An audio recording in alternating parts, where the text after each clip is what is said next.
you could fill a library with the stories, legends, and myths of European folklore, and much of that would concern monsters of every variety, some of which you don't want to imagine. If you ever wondered if there are trolls under your local bridge, then you'll enjoy these stories. Allegedly true and terrifying stories about strange creatures seen in Europe. If you have a scary experience of your own, share it with us at darkstories.org. And if you like what I do, haunt that like button. Before we begin, an author of many of our favorite creepypasta, including I Bought My Dad on eBay, which I featured on a past video about dark web stories, is in dire need of some help. Christopher Maxim has reached out to me to ask for help in the form of donations that would allow him to afford medical treatment concerning his eating disorder that has compromised his employment and immune system. I'm going to chip in some myself, and if you're able, give what you can comfortably to support a talented author in these challenging times. A link to donate will be in the description. Now, let's begin. Creature in the Woods from BlueHexorcist. I'm a girl living in England. I was 13 years old when this happened. My mom and I had a huge fight, as we often did when I was young. She kicked me out of the house. Having no phone to contact friends and it being past 11 at night, I did what I had to do.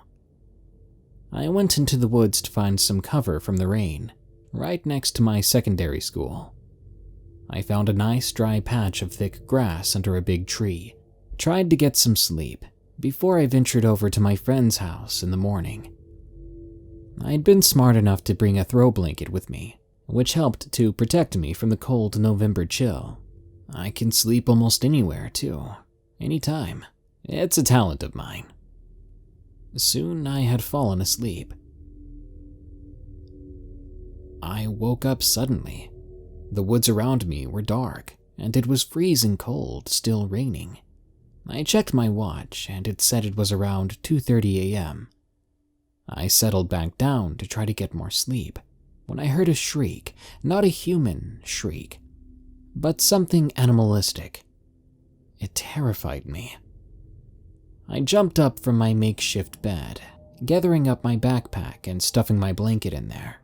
I kept my eyes peeled. I was pretty deep in the woods, and it was hard to see at the time. Squinting my eyes, I nearly jumped as I heard the shriek again. It was closer now, uncomfortably close. I slung my backpack over my shoulder and quickly moved. I kept looking around, but it was almost useless. I could see the shadows of the branches dancing on the forest floor as the moonlight just breached the canopy above. I moved as fast as I could, trying to avoid any sticks in the undergrowth. I heard the shriek again from somewhere close behind me. Whipping around, I scanned the area quickly, looking for the source of that horrific noise, as well as a place to find cover. There were a few bushes to the left of me, which I quickly hid behind. I could hear fast approaching footsteps, but whatever was behind me was not on 2 feet. It sounded like it was on all fours. My eyes had begun to adjust properly to the darkness, so I took a chance, and I looked. Peeking out from the top of the bush, my eyes widened with horror as they gazed upon a grotesque creature. It was humanoid in shape from what I could see, impossibly skinny with long arms and legs. Its skin was gray, with dark patches of thin hair dotted around its body. I could see the profile of its face, and its eyes were large and black. But its nose was like a dog's, tilted upwards and sniffing the air. Its mouth opened, and I could make out rows of pointed, needle-like teeth. I suppressed a scream, frozen in fear. It was still sniffing the air, moving its head slightly from left to right. It was looking for me. I adjusted my footing and trod straight onto a stick. It snapped, the sound echoing through the air. The creature's head snapped to my hiding place, and our eyes met. Another shriek, and I jumped up, running in the opposite direction. I ran, and I could hear whatever that thing was hammering on the undergrowth behind me. I let out a scream, to anyone that could hear me, praying silently as I stumbled and cried and thrashed through the brush. I tried to cry out for help, but the sound came out all strangled. Hot tears streamed down my face as I could hear the creature gaining on me. If it was going to be the end of me, then I wasn't going to give up without a chase. Suddenly, I heard a voice I never thought I'd hear again. My mother's, shouting my name. "Mom, I'm here!" I shouted, my voice clear now. I could now see the exit of the woods, and I nearly fainted in relief. I could see flashlights and hear the voices of men and women, all calling my name. As I neared the exit, I chanced to look behind me. I could not see or hear that creature anymore, but I did not slow my pace. In fact, I sped up, knowing safety was in sight. I pushed with all my might, and I could feel my legs and chest beginning to burn with exertion. As I cleared the last few trees, I heard the shriek once more, further away now. I thanked God, or whatever merciful force had assisted me that night. I saw my mom at the mouth of the woods, and I hurtled straight into her arms. I was screaming and crying. I didn't even look at the police around me. I simply clutched my mother as close as I could, and I sobbed. Later that morning, I woke up in the hospital. A police officer questioned me, asking me how my clothes were so torn up and why my face and hands were covered in deep scratches. I guessed I'd done it while tearing through the branches and brush. I told him the entire story, my eyes filling with tears as I recounted the encounter with that creature. The officer looked bemused, asking if I'd had a bad dream. He didn't believe me, nor did my mom. She had gone around to all my friends' houses asking if I was there that night, and when she could not find me, she called the police, and they searched the woods first. Regardless of whether they believe me or not, if they had gone anywhere else before those woods, I doubt I'd be here now. I'm now 23, and I'm still haunted by nightmares of the creature. I'm not sure what it was that chased me. Nothing I've researched matches the description, despite endless searching. For months after the incident, I obsessed about the creature, to the point I could think of little else. I try and put it behind me now, but sometimes I can hear that shriek in my dreams. Thing in the Polish Forest, from D3MOV. Just to be clear from the start, I've always been into cryptids. There's something fascinating about them. Unfortunately, or rather fortunately I guess, Poland is not known for these to be exact. But what I saw was unexplainable. I hated forests as far as I can remember. This may be related to my mental illnesses, but maybe I'm wrong. Whether this fear's origin is clear or not, after the event I'm about to share with you, I hate them even more. The country I live in, as I said before, Poland, is not particularly known for paranormal sightings. Most have probably heard of vodka, pierogi, or kurwa. That being said, I did not expect to encounter anything. That day started off as every other day during the summer holidays. I woke up, played some games, then went out with my best friends. That day we went on a bike trip to Warsaw, which is approximately 3 kilometers away from my home. In order to get there more quickly, you have to cross a forest, specifically Wojciński Forest. I went there with 3 friends. Let's call them Adam, Paul, and Victor. Not long after we began the trip, Victor's bike broke, so he decided to head back home.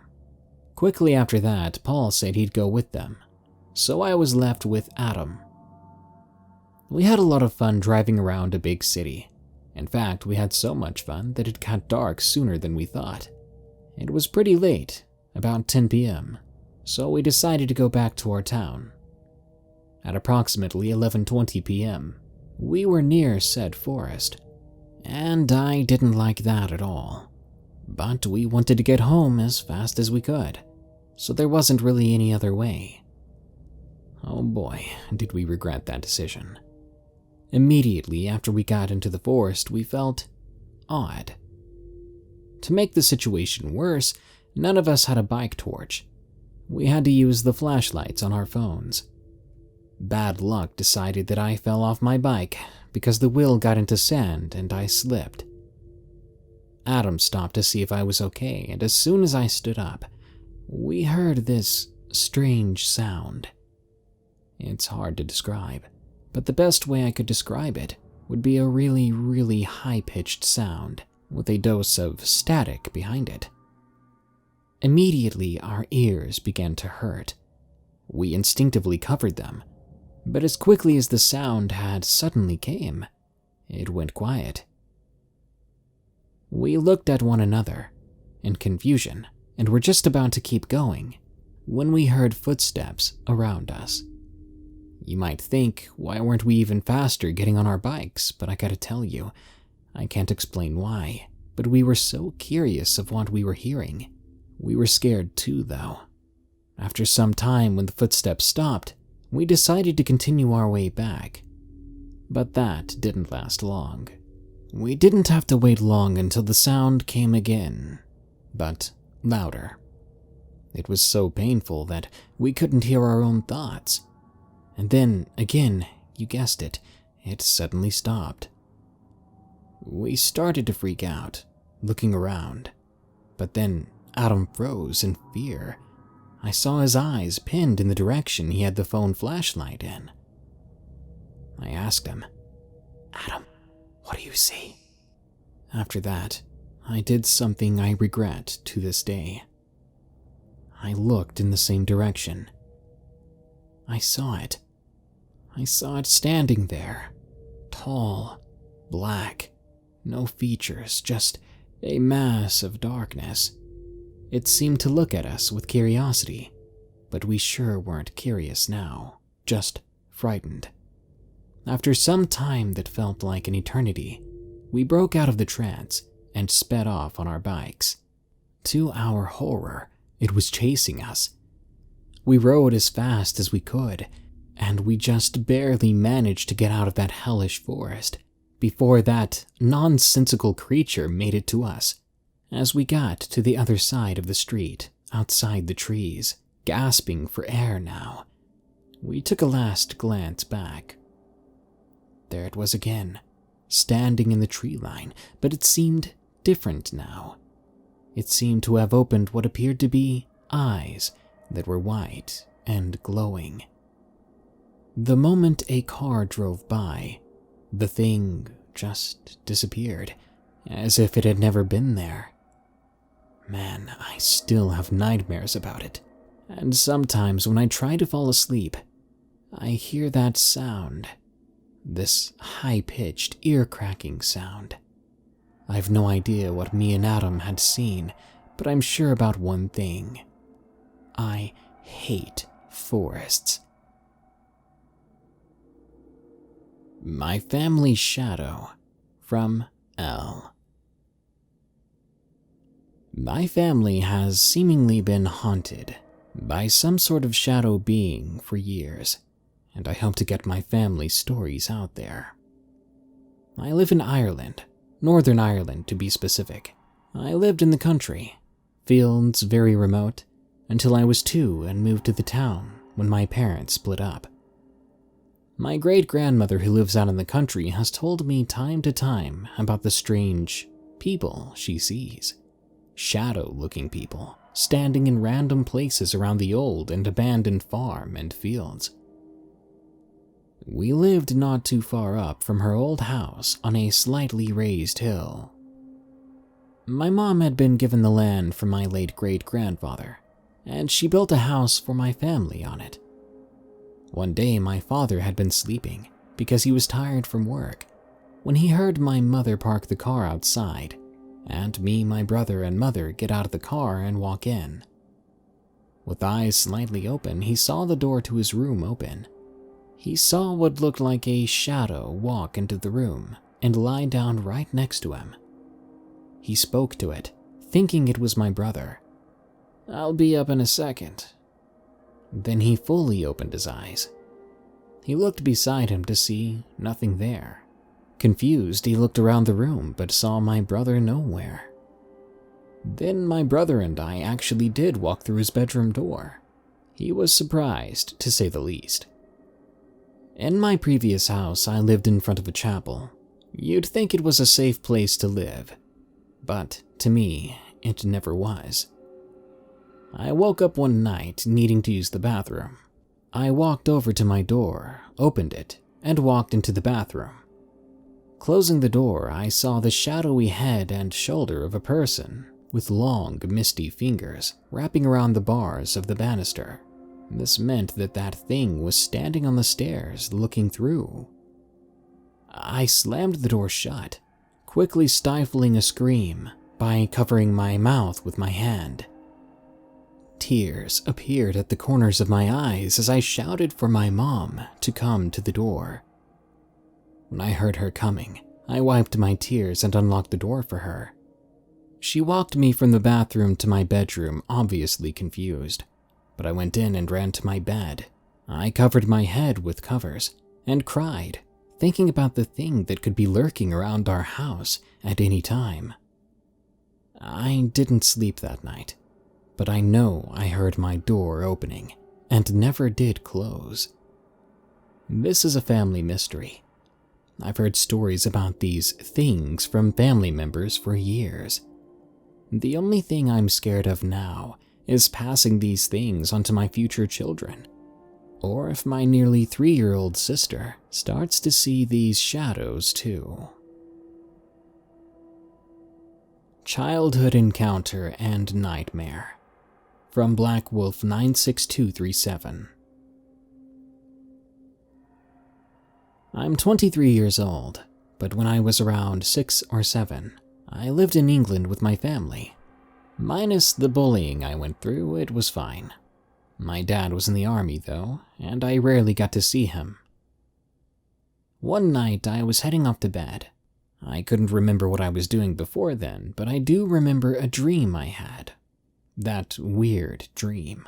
I was in my old elementary school cafeteria. It was dark out. There was no one around. I was alone. I climbed atop one of the tables to get a better look, but I still didn't see anyone. Then I noticed the huge cafeteria doors open, and something came through that shocked me. A dog, but not a normal dog. This one was massive, and it had black fur. I only saw its shape in the dark as it growled and charged at me. I jumped from table to table, yet the whole time I didn't really feel scared. But the creature still tackled me, and I got a good look at its eyes. Glowing red eyes. As it tackled me and I fell to the ground, I woke up in a cold sweat. I didn't really know what to make of that dream.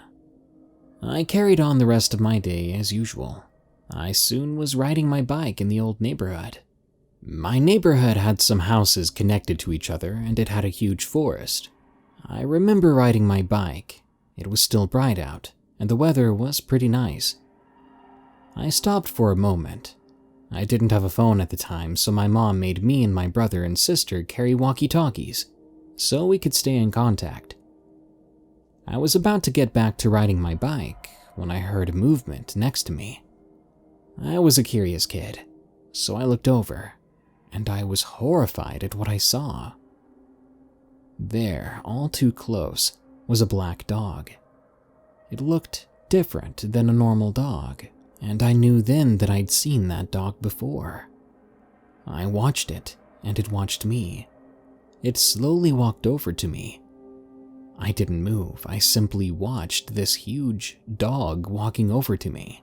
It stopped a few meters from me, and I could see that its eyes were solid red. It turned, then ran off into the woods. I was relieved that I wasn't attacked.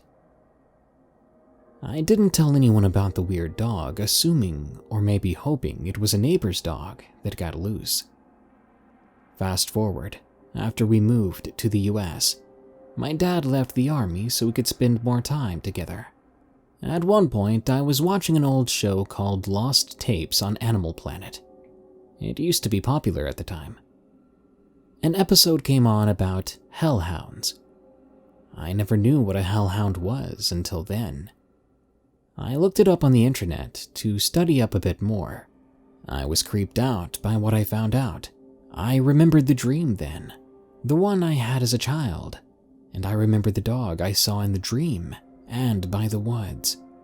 That would explain the eyes and just how big it was. When I was 18, I had the worst year of my life. My mom passed away. I was so heartbroken, and so was my family. I stayed in bed all day, depressed. I didn't even go to school for a few days, and I had to force myself to eat. One day during a thunderstorm, I was just lying there, eyes closed, when randomly, the image of that black dog flashed in my head. I didn't know why, and I panicked, pulling out my laptop and looking more into it. I found a source that said if you see it 3 times, you'll die. But the first time I saw it was in a dream, and this 3rd time, it was just some involuntary thought. I'm 23 now, doing well despite the whole madness going on this year. I'm truly still surprised I can remember all of this. The hellhound, my childhood, all of that. I miss my mom deeply, but hopefully, she's waiting in heaven. But every once in a while, I always wonder about that dog, and I wonder, did I truly encounter a hellhound? Something in the Tree, from Doomsday option. I'm from Italy. We surely have our legends, tons of folklore and mythical creatures, but they're all very different from the American ones. I live in a small region in northern Italy. My house in particular is on the side of a road that only has another house and a farm along it. I have trees on both sides of the house. One night this summer, I went out with my dog to let him do what he needed before I put him to bed. On the side of my house, there's a little road that leads to the gate, and past that road, approximately 10 meters from the house, there are 2 cherry trees. Both are really tall, and their branches nearly touch each other's, but mind you, they don't actually touch. As soon as I stepped out of the door, I looked up to the cherry tree, and I swear I saw something. I couldn't make out much of a shape. It was just something that quickly moved from the higher branches of one tree to another, without a sound. I distinctly remember seeing it speeding through the branches. There was obviously something there, and I was looking at it, but when I pointed my flashlight in that direction, it was gone, as if the light only hid it. Fast forward a few nights, I was in my bed watching a movie. My window was open. The room is on the south side of the house, while the cherry tree is to the west side. I think it was around 12 o'clock when I heard this creepy noise. The noise reminded me of the way you take a deep breath with your tongue almost but not entirely touching the roof of your mouth. Breathe in like that and you'll know the sound I'm talking about, and you'll know it's pretty creepy to hear. But this one was much deeper than what a human could produce, and it was coming from one of those trees. I stood there for a few seconds, waiting to hear it again, and it did repeat, another 4 or 5 times, with intervals of a few seconds in between. Now, I know this land and its animals, and let me tell you that nothing makes a sound like that. I don't know what it is, and to be honest, I'm not entirely sure I want to find out.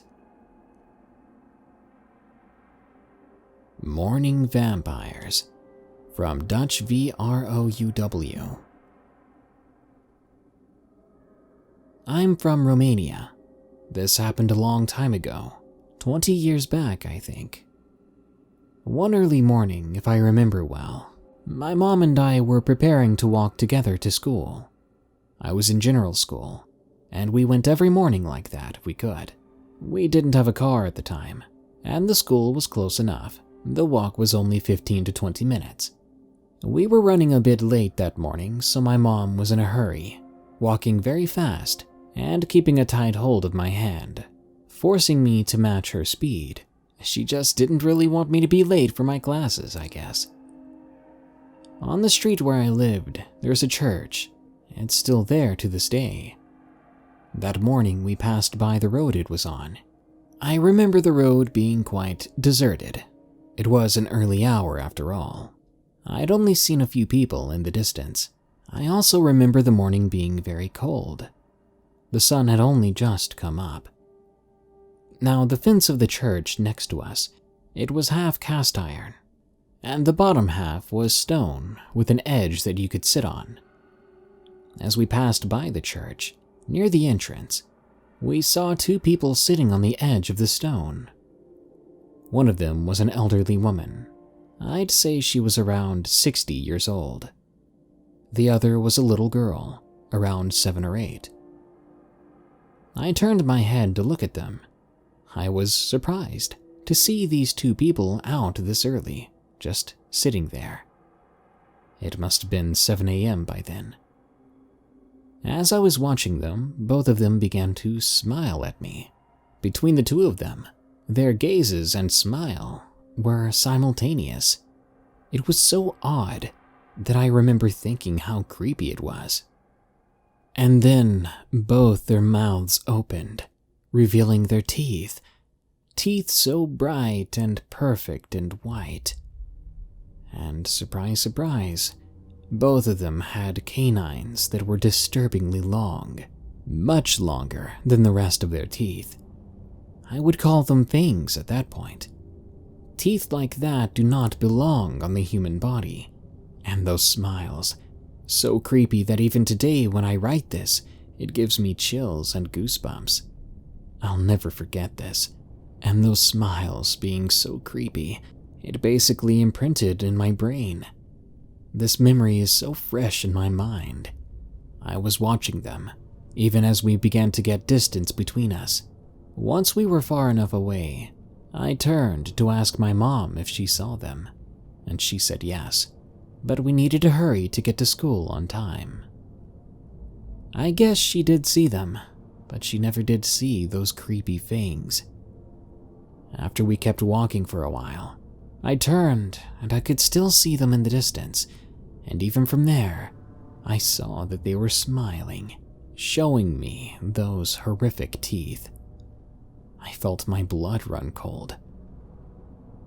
Since then, I have moved from Romania, but even before the move, I never did see them again, and I never want to see them again. I'm going to finish off this episode with a blast from the past, another story about mysterious creatures seen in Europe. Encounter at Laxey from Laserbrand. I'm a New Yorker, but from 1999 until 2001, I lived in the northern UK for school. I attended Manchester University. At the time, I was dating an Irish girl, and she and I decided to go on a trip to the Isle of Man, since the ferry was cheap and we were students with little expendable income. We ordered our tickets and packed our backpacks. We got on the ferry and ended up sparking a conversation with a couple who I won't name, but their family owned a castle that they opened to the public, and they offered us room and board for next to nothing, as it was off-season tourist-wise, and we were poor students who were ecstatic and took the offer. Once on the isle, we were warmly taken care of. One night after dinner with said couple, not sure why, but we started talking about the rich history of the Isle of Man and its unique government. Everything from the TT motorcycle race to world record landmarks. They ended up mentioning the Laxey Wheel, the world's largest water wheel, and how it's just a short hike from the town of Laxey. We set off the next day and got to Laxey and got a room there. The next morning we were up very early at about 4 a.m. and we set off on our hike to Laxey Wheel. It was still dark then, our only light being streetlights. Our little tourist map had the hiking trail to the wheel on it. By the time we were up out of town going towards the wheel, the sun was just starting to come up again, and the air was very cool, and everything was getting dewy. There was a paved trail going up to the hill with little unpaved trails going away from it, with grass growing all around. We then found the wheel. It was massive, just huge. We sat down by it and ate some bread and smoked cod. I was sitting to the left of my then girlfriend. I began to hear music faintly in the air, not coming from the town. I looked around wondering where it was coming from, but then just sort of dismissed it. But it grew louder, and I asked my girlfriend if she could hear it. She nodded, but could not pinpoint the direction. Thinking we weren't alone, we stood up and began to look around, thinking that some other hikers were coming. But no one showed up. I finally could tell where the music was coming from though, and I began to walk towards it. I walked up the trail about 100 feet away from the wheel. The music got louder and began sounding really good to me. At this point, I don't recall where my girlfriend was. I continued back and forth on a particular spot on the trail and realized the music was off the trail, seemingly in the grassy hilly meadow ahead of me. I walked off to go closer to it. The music was so alluring, amazing, like every favorite song you'd ever heard wrapped into one. I can't for the life of me label it in any genre. It was in the air and just intoxicating. I pushed forward until I saw a small round clearing in the grass, half expecting maybe a couple of youngsters doing the, with the radio playing. So I slowed down and peeked over into this round clear area cautiously. What I saw, you won't believe. There were no young lovers, but tiny people dancing around and playing, singing to music. I literally rubbed my eyes. Was I hallucinating? But no. There they were, real as day, little blonde and brown-haired people. They had long hair, some braided, some not, and I had trouble discerning the males from females.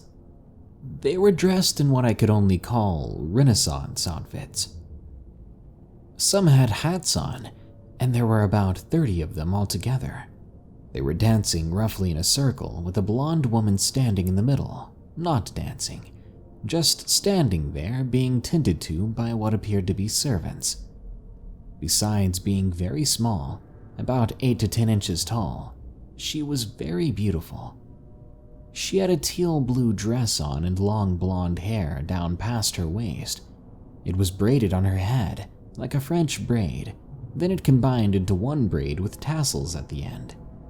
I stood there, watching at least 15 minutes when she looked up at me and linked her eyes with mine. Linked is the word, completely locked. I couldn't look away. She began to walk towards me, and when she did, all the other little people stopped and stared. As she walked, maybe 40 feet away from me, she seemed to grow taller. By the time she was at the edge of the small circle, she was my height. I'm 6'1". I looked behind her and the little people were still little, but just standing motionless. She briefly turned to her what I call servants and they fell back. She looked down at the edge of the circle with a sort of cautious look, then stepped into the grass. She walked right up to me and began to speak. She had wide-set eyes that were large and light blue. She had a wide, flat forehead and a long, pointed nose. Her lips were thin, but still full in a way, if that makes sense. She's what I would call a handsome woman, a classic beauty, but more of a caricature. She smelled like a mixture of fresh, cool air and lilac blossoms. Not perfumed, more like it was her natural scent. It too was intoxicating. She began to talk to me, but I could not understand what she was saying. It sounded Scandinavian.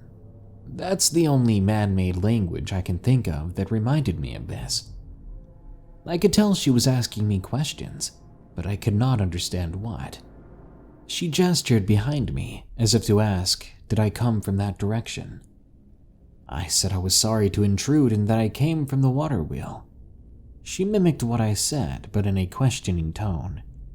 My heart was in awe and started to flutter, like when I was a teen talking to a pretty girl.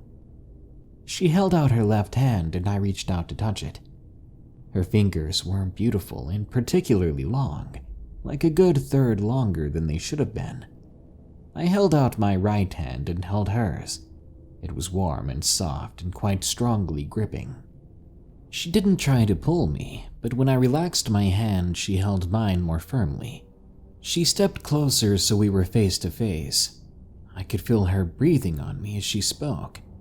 She was 100% a living thing, even though I still had my doubts. I lifted my left hand towards her face, and she moved her head back, but kept holding my hand. I closed my hand to withdraw it, but she grabbed it and held it to her face. She rested her face in it. She opened her eyes and moved forward to kiss me. That's when I heard my girlfriend absolutely screaming at me. I snapped out of it and looked behind me. My girlfriend was up on the path yelling at me, full bore with her hands to her sides. I turned back and the lady, or whatever she was gone, but I could still feel the residual feeling on my hand from her face. The clearing was there, but all the little people were missing. The sky was dark, like the sun was down again. I ran back to my girlfriend.